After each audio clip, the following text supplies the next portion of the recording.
저는 이 잼버리 대회가 이렇게 많은 논란과 뉴스가 될 줄 정말 몰랐고 좀 창피하다는 얘기를 많이 들었어요. 사실은 이렇게 우리나라가 준비가 덜 된 세계 대회는 이때껏 본 적이 없다 이런 얘기를 많이 하셨는데 두 분은 어떻게 보셨어요?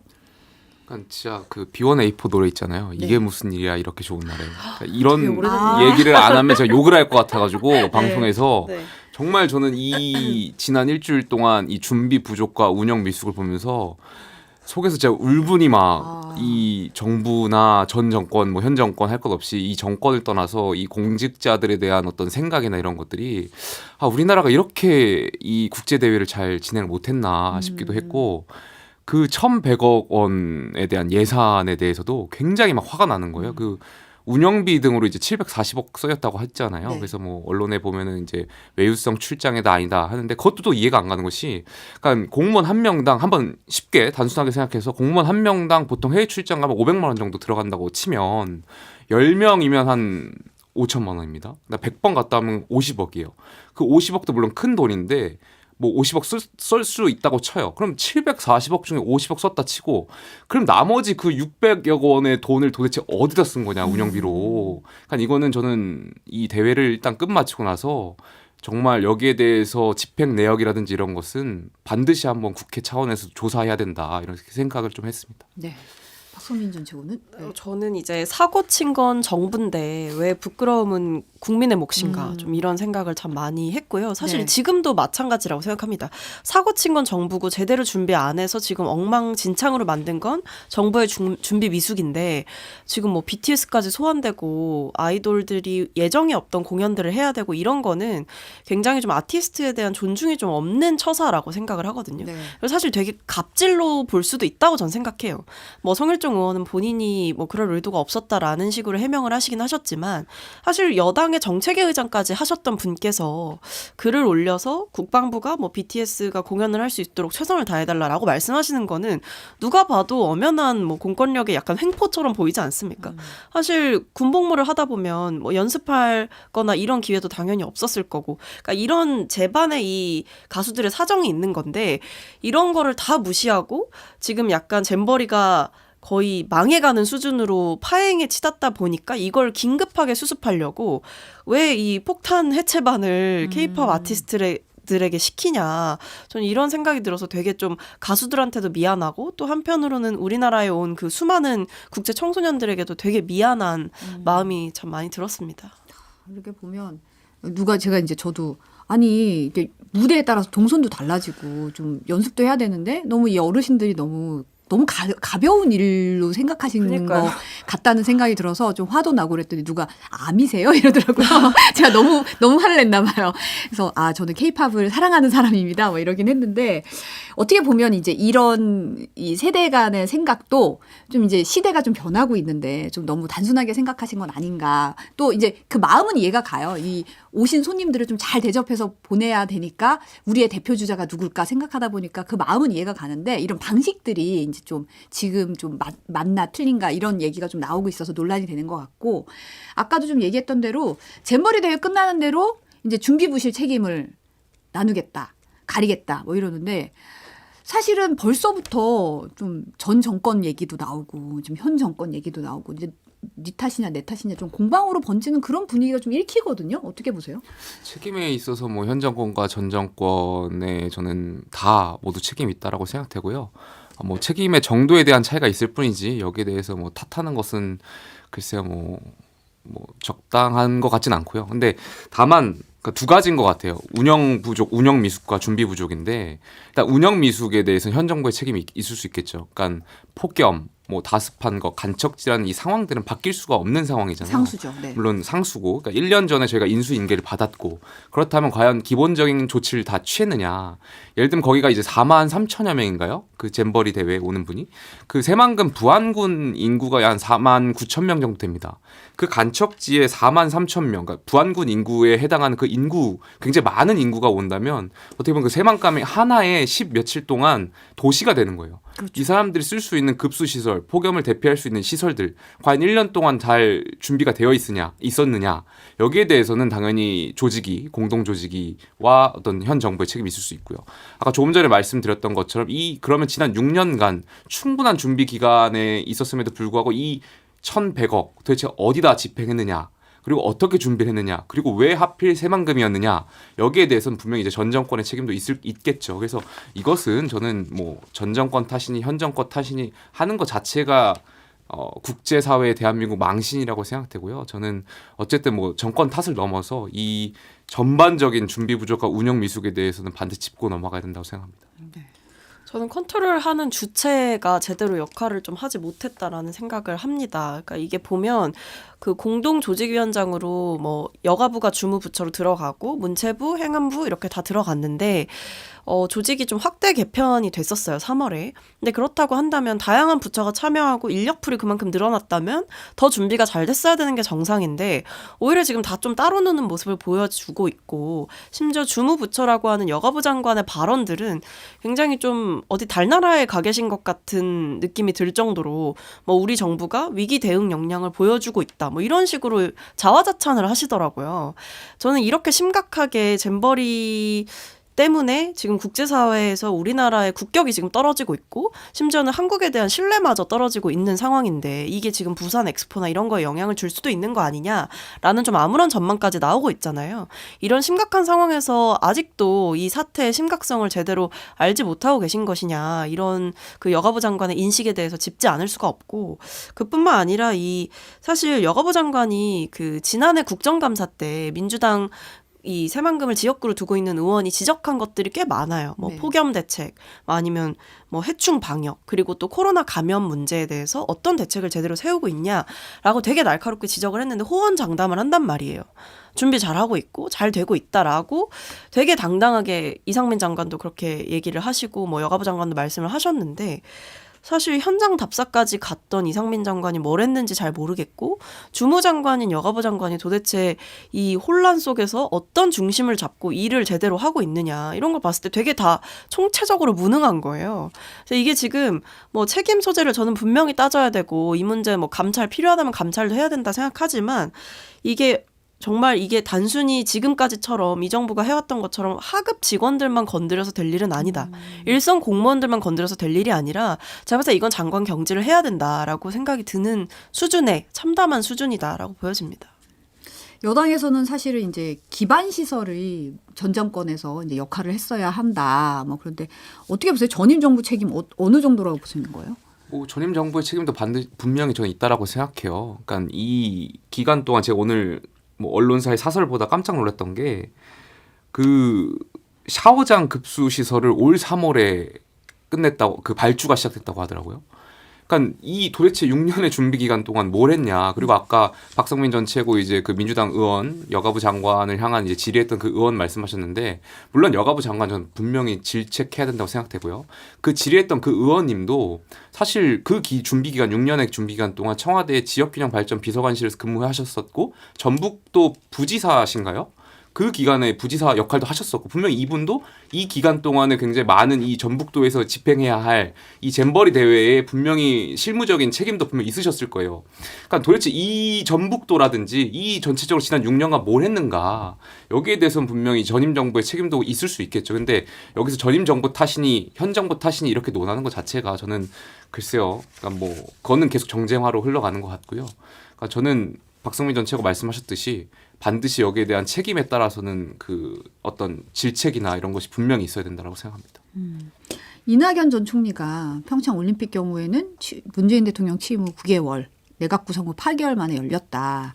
우리는 전임 정부 탓할 시간도 없었고 탓하지도 않았다. 뭐 이렇게 얘기를 하셨더라고요. 그러니까 뭐 제대로 이제 시설도 갖춰지지 않은 상태였다고 해요. 단 몇 개월밖에 남지 않은 시점이었는데 이제 인수인계를 사실 제대로 못 받은 게 많았죠. 왜냐하면 정권이 탄핵이 됐고 인수위 없이 출범했던 정부였기 때문에 취임하고 9개월 만에 이 동계 올림픽을 치러야 했던 상황이라 되게 암담하셨다 그러더라고요. 뭐 SNS를 통해서 여러 가지 그때의 상황들을 설명하시던데 일단 청와대 사회수석 중심으로 TF를 꾸려서 매일매일 일일 점검을 했다라고 합니다. 그러니까 이렇게 컨트롤 타워가 제대로 역할을 좀 해줘야 되는 게 있는 거죠. 그래서 저는 그런 면에서 이번에 감찰을 할 때 도대체 이 정부는 누가 컨트롤 타워였으며 점검회의나 뭐 지시사항들이 있었다고는 하는데 도대체 어떤 걸 제대로 점검을 누가 했냐. 지금 보면 사실 다 디테일들에서 문제가 생겼잖아요. 그렇죠. 사실 뭐 화장실 시설. 아니 우리나라가 선진국이 된 지가 언젠데 지금 국제 청소년들이 와가지고 음식 상했다 그러고 화장실 못 쓰겠다 그러고 이러는 게 말이 안 되는 일들이잖아요. 저희는 심지어 올림픽까지 치른 국가인데도 불구하고요. 그러니까 이런 디테일들을 제대로 챙기지 못했던 이 책임자들의 무능 이런 걸 따져 물어야 되고 말씀하신 대로 이 평창 동계올림픽을 치렀던 그때 보면 이 청와대 중심으로 해서 각종 TF를 운영하면서 대통령께 계속해서 보고도 드리고 비서실장 주재로 계속 소회의도 하면서 점검을 했다라는 거죠. 그래서 결과적으로 보면 저희는 탓하고 싶으면 저희도 박근혜 정부 탓을 할 수 있었겠죠. 그럴 게 뭐 한두 개였겠습니까? 근데 그럴 시간이 없었고 그게 중요하지 않았다라는 거죠. 그러니까 이번에도 저희가 정쟁화를 하고 있다라고 국민의힘 쪽에서는 사실 얘기를 하지만 저는 대통령실 관계자가 이 경향신문인가요? 그쪽과의 통화에서 이 운영 미숙을 지적하니까 잼버리는 문재인 정부에서 5년 동안 준비한 행사다라는 멘트를 했다는 거예요. 그러니까 그런 인식을 갖고 계시니 이 모든 상황들이 결국에는 문재인 정부의 책임으로 귀결되는 되게 우픈 상황이 발생하는 거죠. 그래서 오죽하면 이 정부에서 전 정권 씨를 찾습니다. 이런 말을 하는 거 아니겠습니까? 뭐만 하면 문재인 정부, 뭐만 하면 전 정권. 이렇게 하니까 좀 이제 지긋지긋하다라는 생각도 드는 거죠. 지금 잼버리 대회 주무부처 중 하나인 여성가족부에 대한 폐지 얘기도 다시 나오고 있잖아요. 뭐 사실은 대선 공약이기도 했었고 어떻게 보세요? 저는 물론 여가부, 그러니까 이번에 공동 조직위의 하나였고 주무부처였던 여가부에 대해서 분명히 어떤 이 감찰이나 이런 것을 통해서 신상필벌을 분명히 해야 된다라고 생각해요. 그리고 물론 근데 다만 그러니까 여가부가 이제 여가부의 주요적인 정책, 뭐 여성 정책이라든지 가족 정책, 뭐 남녀 평등에 관한 정책을 잘 못해서 여기에 대해서 여가부를 폐지하자. 그리고 물론 대통령께서 이제 공약을 하셨으니까요.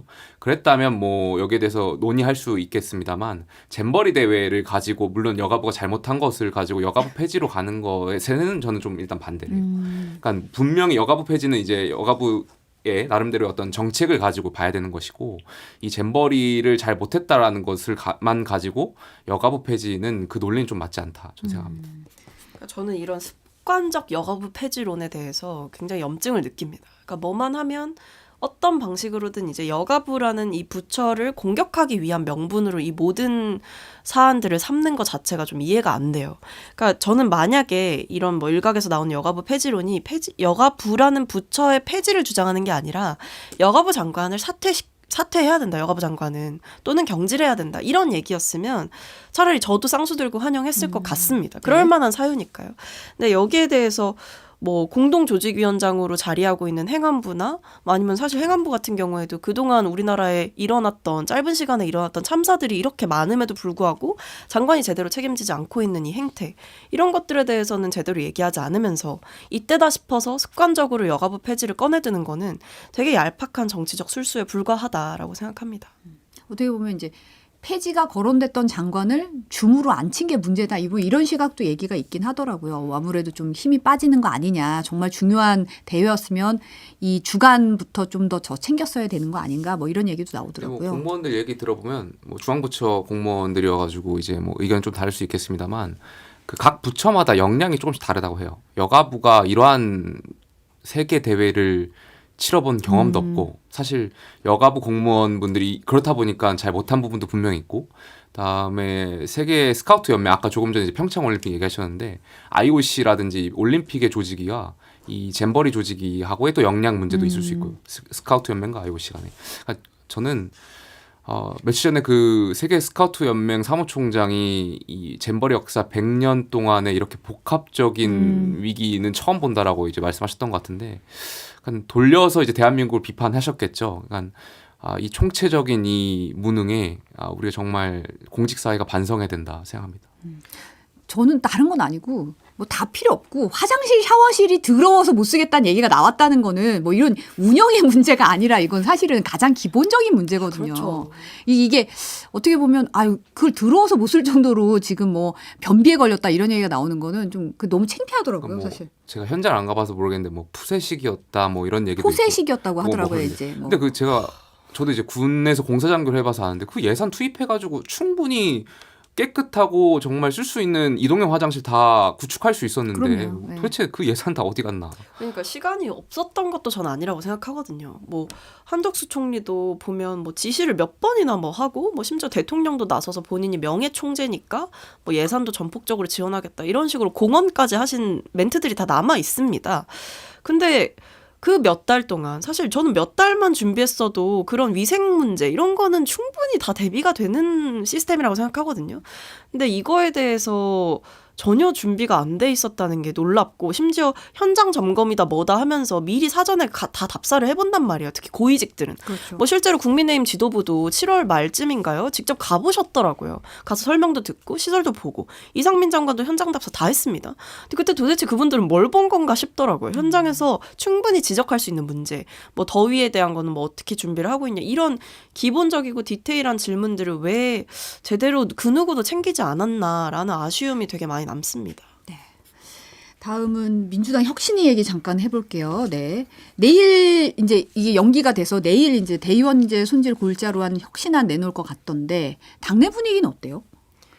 되게 좀 첨예하죠, 사실은. 지금 많이 좀 일촉즉발의 상황이다 이렇게 뭐 기사가 많이 나오던데 네. 일단 좀 날이 서 있어요, 혁신위에 대해서. 혁신위가 설화를 통해서 무리를 빚기도 했고 네. 그것 때문에 이제 혁신위에 대한 뭐 남아있던 일말의 기대마저 좀 사라졌다라고 평가하시는 분들이 많고 심지어 혁신을 응원하던 분들도 좀 돌아서는 상황이 되다 보니까 혁신위가 혁신안을 발표하는 것 자체에 대해서도 굉장히 회의적인 시각이 많습니다. 아, 왜냐하면 그렇게 발표했을 때 결국에 그 혁신안이 좀 힘을 얻으려면 지도부가 그거를 통과시켜주고 관철을 해줘야 되거든요. 네.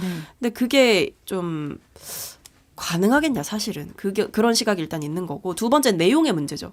그러니까 혁신위가 내놓아야 할 내용들은 사실 우리 당은 굉장히 뼈아픈 지점들 뭐 약간 우리가 뭐 내로남불 정당이다 이런 여러 가지 뭐 비판이나 뭐 윤리적인 문제 당 안의 문제 이런 것들에 대한 과감하고 좀 전환적인 담론을 내놔주길 바랬는데 그게 아니라 사실은 대의원제 폐지는 전당대회와 관련된 얘기거든요. 그렇죠. 물론 중요한 얘기긴 합니다. 뭐 당원들의 권리 이런 부분에 있어서 계속 향상시키는 건 중요하긴 합니다만 저희는 전당대회가 코앞에 있지 않습니다. 그렇죠. 사실 현안이 아니거든요. 근데 여기에 대해서 이제 갑자기 들고 나오는 것은 결국에 이런 뭐 강성 당원들의 여론을 반영했거나 또는 친 이재명계 의원님들이 그동안 주장해왔던 내용들을 혁신위가 그대로 답습하는 거 아니냐 이런 문제의식을 일각에서는 좀 갖고 있는 부분들이 있는 거죠. 그래서 제가 봤을 때 혁신위가 혁신안을 발표하면 그게 이제 시작이 될 거다. 갈등의 시작이 될 거다라는 점에서 좀 우려가 큽니다. 오히려 지금 날선 상태가 더 첨예하게 드러날 거다. 그렇죠. 지금 되게 불만이 좀 노골적으로 나오고 있어요. 네. 김용태 전 최고는 지금 뭐 제3자여가지고. 근데 박성민 전 최고 말씀하셨던 것 중에 그 전당대회가 멀리 있다. 거기 답이 있다라고 생각해요. 그러니까 우리가 이론적으로 혁신위원회라고 하면 이론적으로 생각했을 때 중도층의 지지를 확장시켜가지고 결국엔 총선 때 선거 때 이 당의 어떤 지지층을 넓히는 게 이론적으로 혁신의 역할이거든요. 네. 그런데 이 총선을 대비해야 되는 혁신안을 발표해야 되는데 이 말씀하신 대로 총선 끝나고 있을 이 전당대회에 대한 그리고 당원들 간의 이해관계가 다 다른데 이것을 굳이 혁신위가 끌고 나오는 것은 결과적으로 뭐 총선을 위하고 이런 것이 아니라 그러니까 이 강성 지지층들의 민원을 수렴하는 창구로 저는 혁신위가 전락했다라고 생각되고요. 그러니까 혁신위가 제 기능을 지금 못하고 있다라는 방증이겠죠. 그래서 저는 지금 이 순간에 왜 혁신위가 이러한 그 당원들 간의 어떤 이해관계를 첨예하게 조장할 수 있는 것을 끌고 나왔는지 이해하기가 쉽지가 않습니다. 저는 두 분이 이제 계속 앞으로 정치를 계속 하시니까 이 대의원제 폐지라든지 공천룰에 대해서 어떤 입장이 좀 궁금하긴 하거든요. 어떤 부분이 개선돼야 된다고 보세요? 일단 공천룰 같은 경우에는 뭐 항상 지적되는 문제긴 합니다만 일단 현역 기득권을 어떻게 깰 것이냐 이 문제는 사실 분명히 다뤄야 되는 문제라고 생각해요. 뭐 경선을 한다고 하더라도 현역이 갖는 프리미엄이 너무 강하기 때문에 사실 뭐 청년들에게 경선을 보장해 준다고 하더라도 사실 경선만 보장해줄 뿐 뭔가 청년들이 현실적으로 싸워보기에는 너무 이 선거 제도라던가 이런 뭐 후원금 제도라던가 이런 틀 안에서 이미 정치 조직상, 정치 생리상 현역과 붙었을 때 신인들이 살아남기가 굉장히 어려운 구조고 네. 그것은 결국 물갈이가 어렵다는 것을 의미하죠. 그래서 늘 우리가 새 인물 하지만 사실 항상 하던 사람들로 계속 선거를 치르게 되는 구조가 고착화되는 거를 좀 막아보자라고 하면서 이제 좀 공천 룰을 대폭 바꿔보자라는 얘기를 이제 혁신이도 하는 것 같은데 내용을 아직 구체적으로는 모르겠습니다만 저는 뭐 기득권을 타파하는 방식이라면 어느 쪽으로든 좋다라고 생각합니다. 근데 대의원제 폐지에 대해서 제가 좀 부정적으로 생각하는 이유는 일단 폐지가 답이 될 수 없다라고 생각해요. 대의원제라는 게 만들어진 목적이 있는 거고 그게 이제 권리당원들과의 표의 등가성이 뭔가 침해되는 부분이 있다면 그 퍼센테이지를 좀 조정하면 될 일이라고 생각합니다. 실제로 이번 전당대회를 치르면서 이제 권리당원들의 포션을 좀 높인 부분들이 있었거든요. 네. 근데 그런 식으로 이제 조정을 하면 될 일이지 이 제도에 대한 불만이 있다고 해서 이 자체를 폐지하게 되면 결국에 뭐 지역의 차이 그러니까 저희 같은 경우에는 뭐 국민의힘도 마찬가지지만 이제 특정한 지역에서 권리당원이 굉장히 많은 분포를 보이고 있고 그렇죠. 또 일부 지역에서는 좀 표의 대표성이 좀 떨어지는 문제들이 생기기 때문에 그걸 보완하기 위해서 만든 거거든요. 결국 대의원제는 이꼴 전국 정당을 표방하는 제도입니다. 근데 이걸 폐지한다는 것 자체가 좀 당내에서의 오히려 불균형을 만들 수 있다라는 점에서 전 신중하게 접근해야 된다라고 말씀을 드리는 건데 어쨌든 공천제도 같은 경우에는 저는 혁신위가 건드려주면 좋겠다고 생각을 해왔지만 지금 상황에서 혁신위가 내놓는 안이 관철될 수 있을까 이거에 대한 우려가 되게 남는 상황인 것 같긴 합니다. 네. 김용태 전 최고는 민주당 이야기를 제가 계속해서 좀 아니 뭐 이상한데 민주당 얘기를 계속하는 건 아니고 그러니까 뭐 사실은 대의원제 이제 폐지 문제가 네. 지금 조금 말씀하셨던 것처럼 표의 등가성 때문에 계속 이야기가 나오는 거잖아요. 제가 확인해봤던 민주당 일반 당원의 한 표가 권리당원의 60표에 맞먹는다고 하더라고요. 그만큼 이제 표의 등가성에 차이가 있다 보니까 계속 문제가 되는 것 같은데, 근데 박성민 전 최고 말씀하셨던 것처럼 민주당 내에서 이 대의원제가 갖고 있는 역사적인 의의가 저는 있다라고 생각해요. 그리고 그것을 정당의 자율적 기구에 의해서 계속 이어져 왔던 것이고 지역 간의 어떤 차별을 방지하고 전국 정당으로 나가기 위한.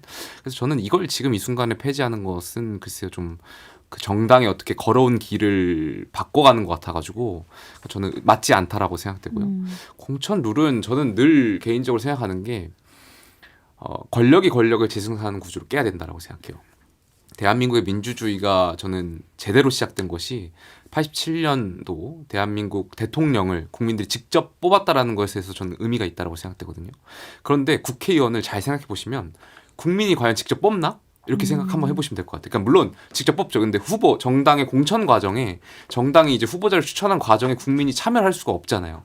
물론 경선 과정에 일반 오픈 프라이머리든지 이런 데는 이제 참여하실 수 있겠지만 전략 공천이라든지 단수 추천하는 곳은 국민들의 의사와 동떨어져 있는 당원들의 의사와도 동떨어져 있는 결국엔 당 지휘부가 지도부가 결정하는 그 후보에 의해서 그 지역 유권자가 이제 뽑아야 되는 그러니까 결국에 표와 어떤 괴리되는 현상들이 발생하는 거라고 좀 보여지거든요. 그러니까 이 구조를 깨야지만 결국에 국회의원분들도 권력에 아부하고 어떤 국민이나 당원들의 목소리에 귀 기울이기보다는 당 대표, 당의 최고위원들의 그런 권력자만 대변하려고 하는 행태들이 계속 이어져 왔다라고 생각해요. 그래서 결과적으로 우리 민주주의가 보다 더 성숙해지고 발전하기 위해서는 저는 미국이 채택한 물론 이제 오픈 프라이머리냐 클로즈 프라이머리냐 뭐 코커스냐 뭐 조금씩 지역의 차이는 있겠지만 결과적으로 그 지역의 유권자와 당원이 우리 지역을 대표하고 나라를 대표할 수 있는 분을 한 표에 행사할 수 있게끔 하는 것이 저는 앞으로 나아가야 될 공천 방향이라고 생각합니다. 좀 더 국민에게 다가가는 예. 공천이 돼야지 좀 더 민심을 얻을 수 있다. 민심을 대변할 수 있다. 이렇게 보는 거. 근데 상황이 이렇다 보니까 사실 혁신위 자체가 이제 외부 인사가 참여하는 이런 혁신위가 정말 효용성이 있는 건가? 이런 약간 그런 질문이 좀 들기도 해요. 어떻게 생각하세요? 그러니까 이게 사실 뭐 이제 외부 인사들을 모셔왔을 때 끝이 안 좋은 경우가 좀 많았죠. 특히 최근에 민주당에서 그런 뭐 되게 뜻하지 않게 뭔가 사생활 논란이 벌어져서 굉장히 개인에게 큰 상처를 남기기도 하고 아니면 뭐 이제 충돌, 당 내부에서 이제 의견이 너무 세게 부딪히면서 좀 상처를 입는 경우도 생기고 그러니까 어떤 방식으로든 계속 외부 인사를 데려오는 그 목적은 처음에는 좋아요. 처음에는 뭔가 새로운 인물, 새 인물로 한번 잘해보자 이런 생각이 있는데 새 인물이 왔으면 새로운 행동을 해야 사실 새 인물인 거잖아요. 근데 새로운 행동을 하면 그걸 또 배척을 하는 면이 있어요. 그러니까 이런 되게 아이러니를 저는 좀 이제 정치권에서 솔직하게 인정할 때가 되지 않았나. 그러니까 그동안은 뭔가 새 얼굴로만 승부를 보려고 했다면 결국에 이제 좀 새 얼굴에 대한 집착증을 좀 내려놓고 어떻게 보면 혁신이 같은 경우도 되게 당내 정치를 또 해야 되는 문제가 사실은 있는 거거든요. 그러니까 그게 뭔가 누구한테 지지를 얻고 누구한테 잘 보이고 이렇다는 게 아니라 혁신안이 의미가 있으려면 결국에 통과돼야 되는 거다라고 말씀을 드렸잖아요. 지도부에서. 그렇죠. 지도부가 받아줘야 되는 문제잖아요. 어떻게 보면 그것도 되게 당내의 정치거든요. 첨예한. 그것을 할 수 있는 사람들이 있었어야 되고 한편으로는 당의 굉장히 아픈 구석들을 찝어줄 수 있는 당에 대한 이해가 굉장히 깊은 사람들이 또 와서 했어야 오히려 혁신안의 내용 자체가 좀 잘 나오지 않았을까 이런 생각은 좀 들긴 하더라고요. 근데 항상 혁신위에 대해서 처음에 출범할 때도 그런 시각이 반반 있었던 것 같아요. 아니 너무 외부 인사가 많은 거 아니냐. 외부 인사들이 어떻게 이런 정치계의 생리나 뭐 고질적인 문제점을 짚어낼 수가 있을까. 그걸 구체적으로 해결방을 제시할 수 있을까 이런 우려가 있었던 한편 그래도 기존의 인물들로 하는 건 뭐 혁신의 대상들이 왜 혁신위에 들어오냐 이런 비판이 있다 보니까 이 사이에서 계속 딜레마인 거죠. 저는 이걸 좀 이제는 솔직하게 끊어내고 인정할 때가 된 것 같습니다. 왜냐하면 곧 있으면 또 총선이고 또 뭐가 나올 거냐면 영입인자 얘기가 나오거든요. 그럼 또 무슨 얘기가 나오냐면 정당에서 키워야 제대로 정치에 대해 알고 제대로 할 수 있지 않냐 이 얘기와 정당에서 큰 사람들 다 별로고 너무 다 기득권이다 이런 얘기가 또 부딪히면서 또 반반의 평가가 생길 겁니다. 이런 정치권의 새 얼굴 딜레마 이거를 저는 좀 이제 좀 솔직하게 내려놔야 될 때가 되지 않았나 싶기도 합니다. 다른 질문을 좀 드릴게요. 계속 민주당 얘기만 하는 것 같아서. 윤석열 대통령의 그 멘토로 불렸던 심평 변호사 발언이 사실 주목을 좀 받고 있는데 뭐 신당 상당설 얘기가 나왔다가 그거는 뭐 국민의힘 각선 차원에서 얘기한 거다 뭐 이러고 있는데 이런 발언도 어떻게 보세요? 일단 저는 첫 번째 그 심평 변호사의 말씀에 언론이 굉장히 많은 관심을 기울이잖아요. 네. 여기에 대해서 사실이 아니라면 정당 차원에서 왜 명확하게 심평 변호사에 대해서 뭐 명예훼손이라든지 아니면 정말 그렇게 하지 말라고 강한 경고라든지 이걸 왜 안 하는지 좀 이해가 잘 안 가요. 그러니까 우리가 심평 변호사가 지난 전당대회 때 이제 김기현 대표의 후보의 후원회장을 맡았었던 적도 있었고 본인이 계속 본인이 하진 않았나 어쨌든 뭐 멘토라는 어떤 그런 본인은 지위 이제 멘토는 아니다라고 얘기를 하셨는데 안 하는데 계속 언론에서 쓰고 뭐 본인 인터뷰할 때도 그런 직함들이 나가면 진행자들이 말하면 뭐 썩 싫어하는 것 같지도 않으신 것 같고 거부하지 않는 거죠. 네. 느낌상. 그러니까 왜 그분의 발언에 계속해서 이 국민의힘이 흔들려야 되는지 저는 도저히 이해가 안 가요. 그래서 저는 그때도 그랬어요. 전당대회 할 때도 심평 변호사께서 전당대회에 마치 개입하는 듯한 후원회장이 개입하는 듯한 발언을 하셔가지고 뭐 다른 후보가 되면 대통령 탈당할 수도 있다라는 탈당설을 제기하시기도 그렇죠. 하셨고요. 네. 끊임없이 왜 심평 변호사가 이 국민의힘을 흔드는데 도대체 이 국민의힘의 그 매번 저 같은 사람이 쓴소리 하면은 총질한다, 뭐 한다 이렇게 강하게 비판하셨던 분들이 심평 변호사에 대해서는 왜 아무 말도 못 하시는 거예요. 꿀먹은 정말 이런 표현 쓰면 또 그렇죠. 하여튼 왜 다 조용해지시는지 저는 이해할 수 없고요. 이렇게 판을 흔드는 발언에 대해서 뭐가 나와야 되는데 뭐라 하셔야죠. 당연히 강하게 비판하시고 내가 뭐 하는 말에는 뭐라 총질이든 그러면서 뭐 총질이 아니라 이거는 진내 폭격이에요. 폭격하고 계신데 네. 여기에 대해서 왜 당내 구성원들이 다 조용하고 계신 저는 이해할 수가 없고 그러다 보니까 정말 대통령의 뜻을 갖고 계신 거 아닌가 계속 이런 추측들이 남는 거잖아요. 그렇죠. 당원들 네. 사이에서도 그래서 여기에 대해서는 당대표라든지 최고위에서 명확하게 시그널을 주실 필요가 있다고 생각합니다. 그러니까 왜 저도 똑같은 생각이에요. 사실 대통령실이 고소고발도 잘하고 여당도 굉장히 이 고소고발에 능한 분들이 많은데 이 정도의 허위 사실 이게 만약에 이제 진짜 허위 사실이라고 한다면 대통령이 신당 창당한다. 이거는 다음 총선 판도를 흔드는 일이에요. 어떻게 보면 여당의 입장에서는 되게 치명타가 될 수 있는 거거든요. 당을 버리겠다는 거잖아요. 근데 여기에 대해서 왜 다들 말씀을 또는 반응을 격하게 안 하실까? 다 들고 일어나야 마땅한 발언이고 되게 심평 변호사에 대한 강한 비판이 제기되어야 마땅한 일인데 오히려 그동안 있었던 수많은 논란 뭐 또는 홍준표 시장님의 뭐 발언이나 이런 당 내부 인사에 대해서 들이댔던 잣대보다 이분에게 들이대는 잣대는 되게 한없이 유하다. 또는 그 잣대가 되게 없어 보인다 이런 생각이 많이 드는 거죠. 그래서 이해가 잘 안 되죠. 그러다 보면 이제 어떤 생각이 드냐면 진짠가? 이런 생각이 드는 거죠. 진짜 멘토인가? 진짠가? 진짜 소통하기 때문에 알고 보니 실세여서 제대로 다들 얘기를 못하는 건가? 이런 설이 또 난무할 수밖에 사실은 없는 거죠. 그래서 궁금하긴 한데 이제 신당 창당설 얘기가 나왔을 때 그 여권과의 관계가 견고하다면 이런 얘기가 나올 리가 없는데. 뭐 이게 그 신당 창당설이 대통령 선거 전에도 있었어요. 그러니까 당내에서 이제 풍문으로 윤석열 대통령께서 만약 대통령이 되시면 창당할 수도 있다라는 이야기들이 뭐 풍문으로 많이 돌았었는데, 근데 지금은 현실성 없다라고 생각돼요. 왜냐하면 이미 대통령께서 당을 장악하셨고, 그러니까 뭐 김기현 대표라든지 이러한 분들하고 긴밀하게 이야기가 오가는 상황이기 때문에 창당, 물론 이제 당을 장악하지 못했다면 이제 창당의 가능성도 있겠지만 지금 상황에서 저는 창당할 이유가 없다라고 생각합니다. 이게 뭐 약간 둘 중에 하나일 수 있다고 생각하는데 간보기일 수 있고요. 그러니까 일단 여론의 반응이라던가 사람들의 반응을 좀 판단해보는 바로미터 같은 역할을 먼저 나서서 행동대장처럼 하신 걸 수도 있고, 아니면 한편으로는 약간 일종의 여당을 향한 또 시그널을 이런 방식으로 보낼 수도 있겠구나라는 추측도 해볼 수 있을 것 같아요. 뭐 이게 완전 허구고 이러면 뭐 저도 할 말 없겠지만, 근데 이 심평 변호사가 여론조사 얘기를 하셨잖아요. 그러니까 수도권에서 참패한다는 결과가 나와서 신당 창당을 고려한다라는 게 나온 건데, 이게 본인 말로는 여당의 의원한테 들었다고 하시더라고요. 그러니까 이게 아예 뭐 근거 없는, 그냥 아예 아무런 백그라운드가 없는 상태로 발언을 하신 게 아니라 네. 본인은 여당의 의원한테 전해 들은 결과로 얘기를 했는데 어쨌든 뭐 무리를 빚어 죄송하다라는 거니까 약간 이게 좀 부자연스럽기는 한 거죠. 뭔가 얘기가 있었던 거는 아닐까 이런 생각이 들긴 하죠. 앞으로 신당이나 공천 관련해서 얘기는 계속 나올 텐데 오늘 말씀 여기까지 듣고 앞으로 또 지켜보겠습니다. 오늘 두 분 감사합니다. 감사합니다.